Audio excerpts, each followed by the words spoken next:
Oi, turma, é a professora Ana Cláudia e a aula de hoje é sobre tipologia textual e gênero textual. Este conteúdo é bem simples de compreender, ele servirá para as próximas discussões sobre gêneros acadêmicos e também já é um conteúdo que vocês podem estudar para concurso público, né? Porque geralmente é cobrado em concurso público uma ou duas questões sobre esse assunto. Qual que é a diferença, então, entre tipo textual e gênero textual? O tipo textual, então, é a forma como o texto se apresenta, a estrutura mesmo sintática desse texto. Quais são os verbos que eu utilizo, os tempos verbais, né? Qual a predominância de quais classes gramaticais nesse meu texto? Quais as combinações que eu faço, qual a ordem realmente desse texto? Exemplo. No texto injuntivo, como em receita de bolo ou em manual de instruções, em propaganda, geralmente eu tenho uma ordem, né? Como é que quais são os verbos que eu utilizo para dar ordem? Geralmente verbos no imperativo, né? Se eu tenho já um texto dissertativo argumentativo, como é exigido na redação do Enem, eu preciso ter uma composição, né?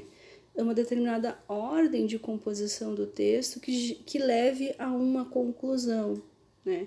Geralmente eu vou apresentar argumentos neste meu texto e eu vou utilizar conectivos de causa e consequência, né? Que vão levar àquela conclusão. Bom, isso é o tipo textual. Então, existem alguns tipos textuais, né? Eles são limitados: o narrativo, o descritivo, o dissertativo argumentativo, o dissertativo expositivo e o injuntivo. Veremos então nesta aula quais são as características e as diferenças entre esses tipos textuais. Bom, e os gêneros textuais são o quê? Qual que é a diferença entre o tipo textual e o gênero textual? Bom, o gênero textual é um texto materializado num determinado contexto social, tá? Por exemplo, eu tenho uma notícia, a notícia é um gênero textual. Só que para eu escrever essa notícia, eu utilizo um tipo textual predominante, que é o dissertativo expositivo. Posso utilizar, às vezes, também o descritivo, né? Ou o narrativo, ou ainda o argumentativo, né? Mas haverá sempre um tipo textual predominante naquele gênero textual. No gênero textual, por exemplo, cardápio de restaurante, tem predominância do tipo textual descritivo. Então, os gêneros textuais são inúmeros e eles estão relacionados com a nossa vida cotidiana, tá? E os tipos textuais são limitados e cada gênero, então, utilizará um ou às vezes mais de um, né, tipo textual para sua concretização. Quantos tipos? Então, eu já respondi a questão. Quantos tipos textuais cabem dentro de um gênero textual? Às vezes, 2, 3 tipos textuais dentro do mesmo gênero textual, ok? Então, vocês têm ali alguns exemplos de gêneros textuais e quais seriam, então, a tipologia textual predominante em cada um deles, né? Se vocês têm gênero crônica, romance e fábula, a gente sabe que nesses gêneros textuais é predominante a narração. Já nos gêneros como lista de compra, cardápio, classificado, predominância da descrição.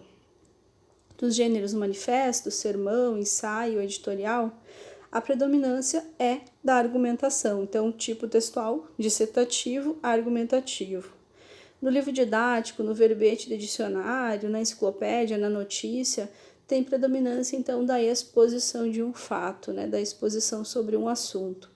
E nos gêneros propaganda, receita, manual de instruções, tem predominância da tipologia injuntiva. Bom, vamos ver então quais são as características e as diferenças entre esses tipos textuais. O primeiro deles é o narrativo, e ele terá como característica a apresentação de fatos, né, vividos por personagens ou pessoas em uma sequência temporal. Vocês têm ali um pequeno fragmento do romance do Graciliano Ramos, Vidas Secas, em que é perceptível, então, a predominância do tipo textual narrativo, porque eu tenho uma família de retirantes, então eu estou contando a história desta família, né?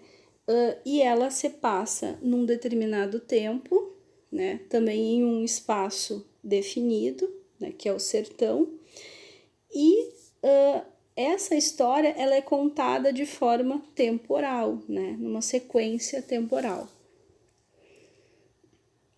Então, essas são as características, então, do tipo textual narrativo, né? Então, esses acontecimentos, eles vão manter uma relação de anterioridade e posterioridade, o que acontece primeiro, o que aconteceu depois, né? Um predomínio de verbos no passado, e vai ser, então, bem característico em gêneros como contos, fábulas, crônicas, romances, novelas, piadas, poemas e lendas.